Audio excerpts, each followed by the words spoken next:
Nestlé. Hoje, uma das maiores empresas de alimentos do planeta, presente em mais de 180 países. Por trás de marcas como Nescafé, Kit Kat e Nescau, está um império que atravessou guerras mundiais e resistiu a colapsos econômicos. Mas essa história não começou com chocolate. No século XIX, um jovem alemão deixa sua terra natal e atravessa fronteiras em busca de estabilidade. Sem diploma, sem prestígio, apenas com um propósito. Em uma Europa marcada pela escassez, algo tão simples quanto alimentar um bebê podia significar perigo.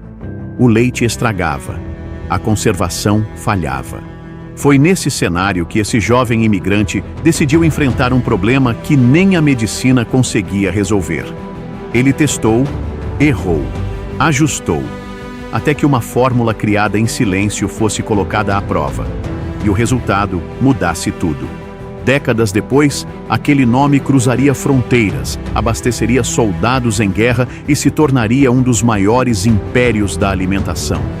Para entender como tudo começou, vamos voltar ao ano de 1814 e reviver a história do menino que criou a Nestlé.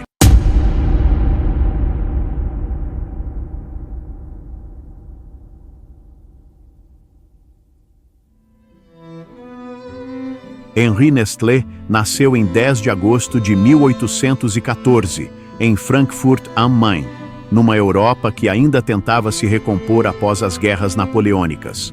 O continente carregava as marcas do conflito, instabilidade política, crises econômicas recorrentes e um cotidiano duro, marcado por fome, doenças e pouca proteção para quem era pobre. Naquele mundo, alimentar um bebê com segurança ainda era uma incerteza e sobreviver aos primeiros anos de vida estava longe de ser comum. Foi dentro dessa realidade que ele nasceu. Seu nome de nascimento era Heinrich Nestlé. Ele veio de uma família alemã protestante de classe trabalhadora, sem herança e sem qualquer tipo de privilégio. O pai, Johann Ulrich Matthias Nestlé, era artesão vidraceiro, um ofício exigente que não permitia erro. Um corte mal feito, um aquecimento fora do tempo podia perder dias de trabalho. A mãe, Ana Maria Catarina Epstein, mantinha a casa como podia, num tempo em que sustentar uma família numerosa era um desafio diário. Heinrich foi um entre 14 filhos, algo comum para famílias daquele período. No início do século XIX, a mortalidade infantil era brutal em toda a Europa. Em muitas regiões, 1 em cada 4 crianças morria antes de completar um ano de vida. Isso significava que, dentro de casas como a dele, o medo e a perda faziam parte do ambiente. Febres, desnutrição, escassez e despedidas cedo demais já era rotina. Crescer para um menino daquele tempo não era uma fase, era uma vitória contra as estatísticas. A fragilidade da medicina moldavam a infância de toda uma geração. Frankfurt era uma cidade de ofícios. Oficinas, comércio, circulação de mercadorias e trabalho manual davam o ritmo da vida urbana. Ali, ninguém sobrevivia por acaso. Era preciso observar, aprender rápido e colocar em prática apenas o que funcionava. Errar custava caro. Sua educação formal foi curta, limitada ao básico, como a maioria das crianças de famílias operárias. Tudo o que aprendeu veio de observar os outros com atenção. Foi nesse ambiente que Heinrich começou a formar seu olhar. Reservado, paciente e metódico, ele falava pouco e observava muito. Desde cedo, ele conviveu de perto com a fragilidade da vida infantil. Viu adultos impotentes diante da fome e da doença. Viu mães perderem filhos sem sequer compreender a causa. É aí que nasce o eixo psicológico que atravessaria toda a sua história. Para Heinrich Nestlé, alimentação nunca foi conforto. Alimentação era sobrevivência. Até o próprio sobrenome carregava um símbolo silencioso. Nestlé vem do alemão Nestlein, que significa pequeno ninho, um sinal antigo de proteção, cuidado e vida. Décadas depois, esse significado se tornaria o coração visual da marca Nestlé. Mas, naquele início, não era marca. Era apenas uma ideia simples, quase instintiva, que moldava o menino desde cedo. Sem cuidado, não há futuro. Heinrich não cresceu tentando mudar o mundo, cresceu tentando entender por que ele falhava. Enquanto outros aceitavam a perda como destino, ele observava em silêncio, acumulando perguntas que ninguém parecia disposto a responder. Buscava uma resposta simples para um problema que levava crianças todos os dias, e essa busca ainda estava só começando.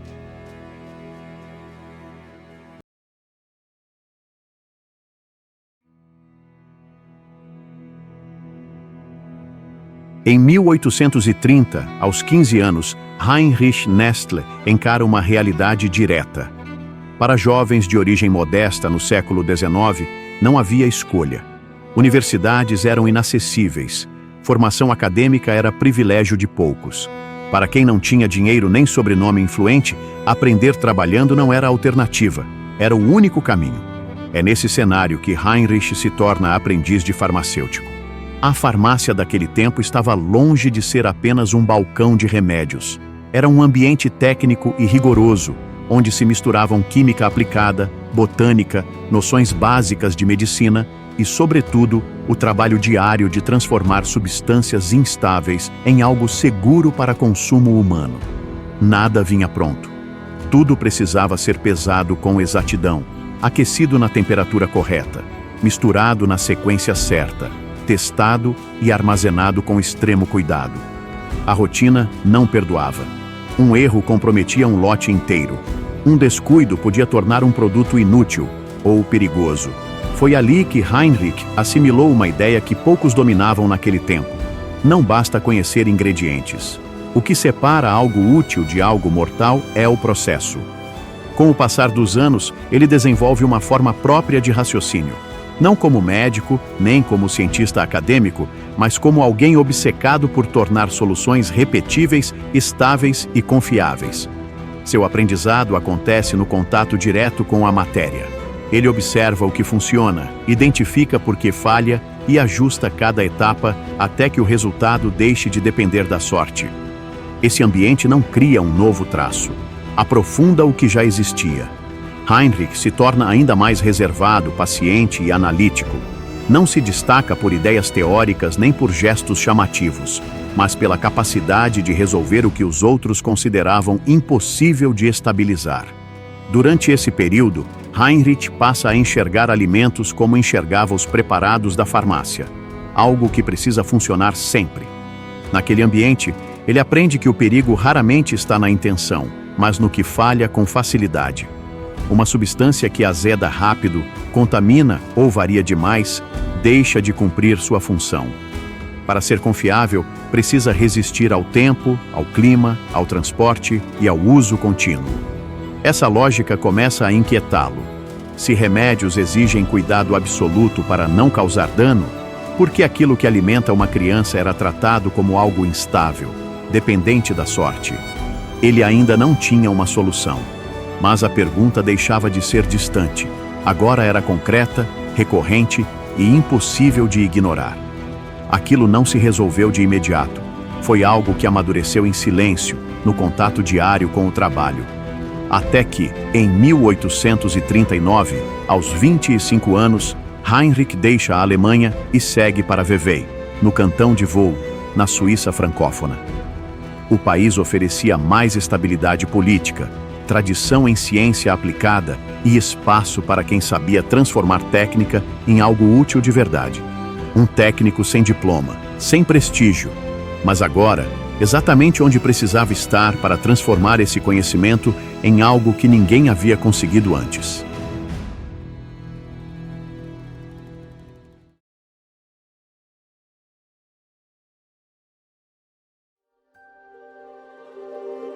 Em 1840, ao chegar à Suíça, Heinrich Nestle passa a assinar como Henri Nestlé, adotando a forma francesa do nome.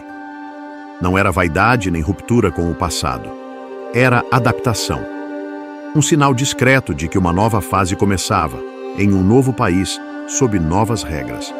Henri chega como técnico com formação prática em farmácia e química aplicada. Está acostumado a manipular substâncias, testar processos e fazer funcionar o que antes falhava. Em Vevey, trabalha ligado a uma farmácia preparando compostos e ajustando fórmulas. A cidade valoriza a técnica, mas não perdoa erro. Conhecimento sozinho não basta. É preciso tornar útil. Muitas soluções funcionam em pequena escala, mas falham quando precisam ser repetidas. Outras não resistem ao transporte ou perdem padrão. Henry observa, anota e aprende. Cada falha amplia seu domínio sobre processos e estabilidade. Por volta de 1858, médicos e parteiras da região começam a procurá-lo, não como empresário bem-sucedido, mas como alguém confiável para testar e adaptar soluções técnicas. É nesse contato que antigas perguntas retornam: bebês que não resistem, mães que não conseguem amamentar, leite animal contaminado, alternativas improvisadas que falham. A conservação é frágil, o controle bacteriano é precário. Muitas tentativas terminam no descarte. Em meados da década de 1860, a mortalidade infantil segue alarmante na Europa. O leite animal estraga rápido, contamina com facilidade e é difícil de digerir. Para milhares de crianças, a ausência de alimentação segura significa morte precoce. Depois de décadas lidando com processos, conservação e estabilidade, Henry concentra tudo o que sabe em um único objetivo: criar um alimento capaz de substituir o leite materno quando ele não está disponível. As primeiras misturas falham, estragam, não são digeridas, perdem valor nutritivo. O problema não está apenas nos ingredientes, mas na forma como são tratados. É nesse ponto que ele muda o método. O leite de vaca passa por tratamento térmico. A farinha de trigo é pré-cozida e parcialmente quebrada para facilitar a digestão. O açúcar entra como fonte de energia e estabilidade. Temperatura, secagem e proporção passam a ser rigorosamente controladas. O objetivo permanece o mesmo: segurança, digestibilidade e padrão confiável. Em 1867, Henry Nestlé não apenas aperfeiçoa sua fórmula, ele passa a produzi-la e vendê-la oficialmente sob seu próprio nome. NVV, a Farine Lactée Henry Nestlé deixa de ser uma experiência técnica e torna-se uma atividade comercial estruturada. Nesse mesmo ano, a fórmula enfrenta sua prova definitiva. Em Vevey, um bebê prematuro, gravemente doente e incapaz de ser amamentado, recebe o alimento desenvolvido por Henry. Médicos acompanham o caso de perto. Contra as expectativas, a criança sobrevive. O resultado se espalha. Cartas circulam. Recomendações médicas começam a surgir. A validação não vem do comércio, vem da prática médica. Pela primeira vez, o que ele criou funciona fora do laboratório e ganha reconhecimento público. A Farine Lactée Henry Nestlé consolida-se no mercado local, ocupando espaço em farmácias, hospitais e consultórios. Ali, firma-se também a empresa que leva seu nome. Não como uma marca comum, mas como um negócio construído sobre ciência prática, confiança médica e utilidade real. Aos 53 anos, depois de mais de 2 décadas sem glória, Henry encontra a solução que dá sentido a tudo o que veio antes. A fórmula não resolve apenas um problema técnico, ela salva vidas. Mas o sucesso traz um novo desafio: como expandir algo tão sensível sem perder o controle, enquanto concorrentes começam a se aproximar?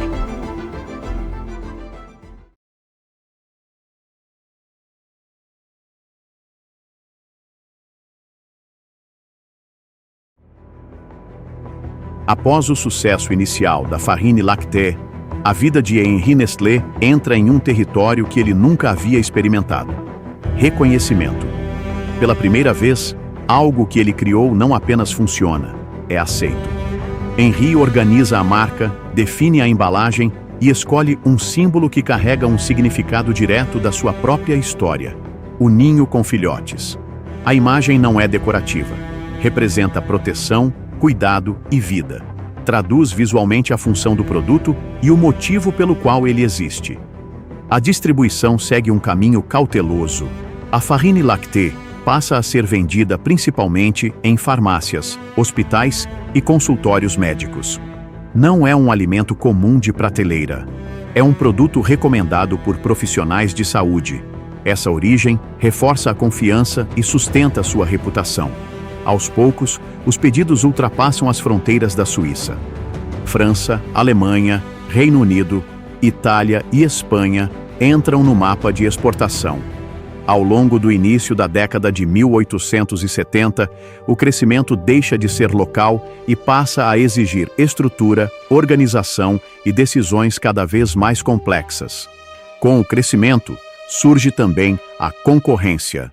A Anglo-Swiss Condensed Milk Company, especializada em leite condensado, avança em paralelo e disputa os mesmos mercados, os mesmos médicos e os mesmos hospitais. A rivalidade vai além do comércio.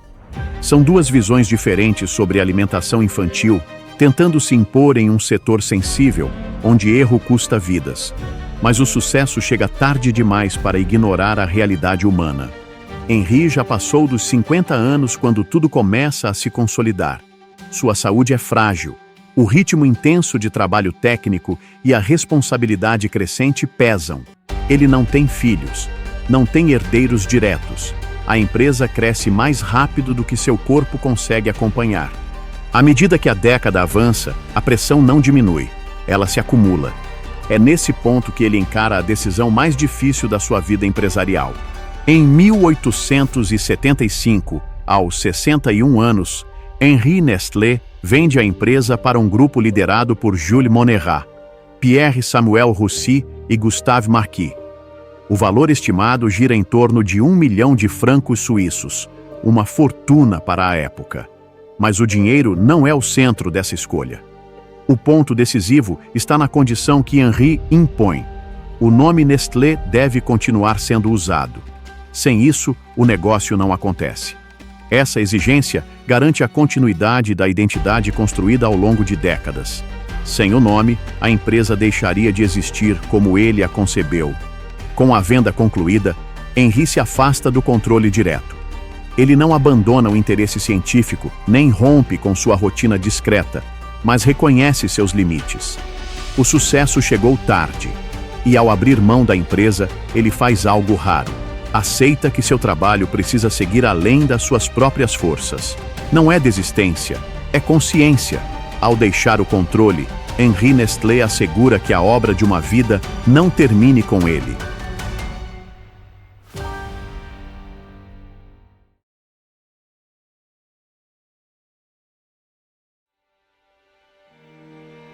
Henri Nestlé morre em 7 de julho de 1890, aos 75 anos, em Glion, na Suíça.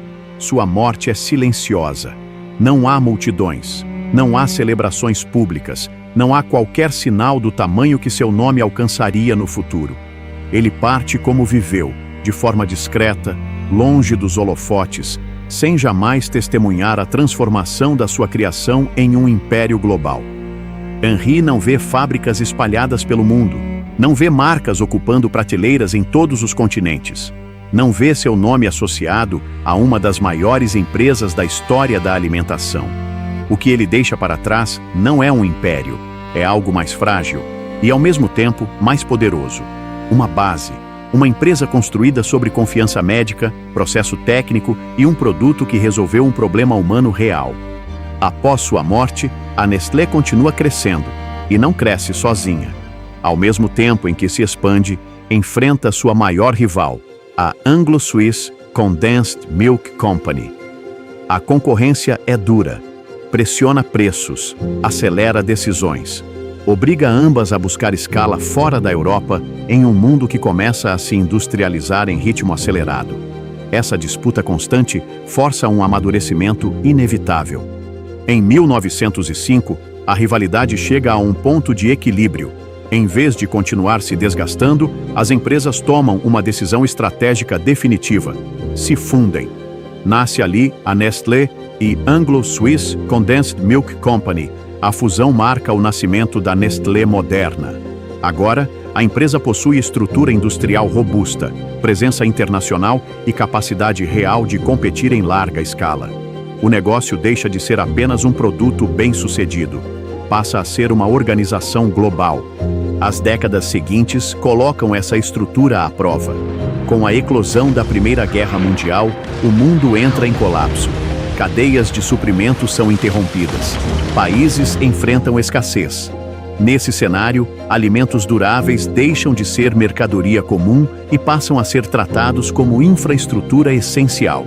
A Nestlé descentraliza sua produção, expande operações fora da Europa e fortalece sua presença internacional. Não por estratégia de marketing, mas por necessidade mundial.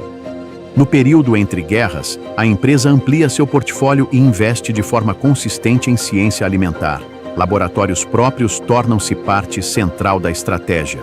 A lógica permanece fiel à origem: resolver problemas reais com soluções técnicas confiáveis. Em 1938, surge um dos produtos mais importantes e famoso da história da empresa, o Nescafé. Criado a pedido do governo brasileiro, o objetivo era lidar com excedentes de café que ameaçavam colapsar a economia do país. O produto entrega exatamente o que o mundo da época precisava: estabilidade, praticidade e longa duração. Durante a Segunda Guerra Mundial, o Nescafé se espalha entre soldados aliados e consolida a marca em novos mercados, atravessando fronteiras em meio ao caos. Ao longo do século XX, a Nestlé cresce por meio de aquisições e diversificação. Entra em chocolates, bebidas, nutrição clínica e alimentos para animais, ampliando sua presença em categorias que se tornariam parte do cotidiano de milhões de pessoas. Com o tempo, produtos como Kit Kat e Nescau ajudariam a fixar o nome Nestlé no imaginário popular. Torna-se uma das maiores empresas de alimentos do mundo. Mas o crescimento em escala global traz novos desafios e novos conflitos.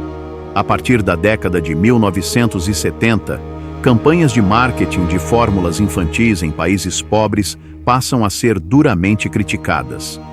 Em regiões sem acesso adequado à água potável, o uso inadequado desses produtos gera consequências graves. A empresa se vê no centro de um debate ético mundial. Pela primeira vez, a Nestlé não lida apenas com produtos e distribuição. Lida com responsabilidade social, com a voz do povo e confiança moral.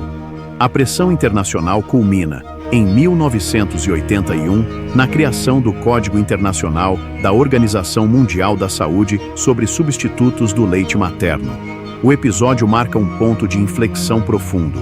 A Nestlé passa a operar sob um novo tipo de escrutínio. A ciência já não basta. O processo já não é suficiente. Agora, é preciso responder também à sociedade. A partir dali, a Nestlé nunca mais operaria da mesma forma. A pressão pública não apenas alterou políticas internas, redefiniu o papel da empresa no mundo moderno. No século XXI, a Nestlé está presente em mais de 180 países, reúne milhares de marcas e emprega centenas de milhares de pessoas. Seu faturamento anual alcança centenas de bilhões de dólares. Além de alimento, a empresa disputa espaço em debates centrais do nosso tempo: sustentabilidade, acesso à água, cadeias agrícolas e impacto ambiental. O império é imenso, mas o ponto de partida continua pequeno. Henri Nestlé não construiu esse império, ele construiu a base. Criou uma solução técnica para um problema humano urgente. Tudo o que veio depois, guerras, fusões, marcas globais, crises e debates éticos, se apoiou nessa fundação inicial. E mesmo após mais de um século, o símbolo permanece. O ninho ainda representa proteção, cuidado, vida. E, em um mundo que continua enfrentando escassez, conflitos e desigualdade, essa ideia simples segue mais atual do que nunca. Se essa história te fez pensar diferente sobre negócios, legado ou visão de longo prazo, deixe o seu like. Isso faz toda a diferença. E se ainda não é inscrito, inscreva-se agora para não perder nenhum documentário de negócios. Ao fazer isso, você ajuda o canal a alcançar a próxima meta: 1 milhão de inscritos. Aqui, você entende como decisões, métodos e ideias constroem negócios que atravessam gerações. Essa foi mais uma história dos grandes. E não para por aqui. Clique na imagem que está aparecendo na sua tela e continue nessa pegada comigo. Te vejo lá.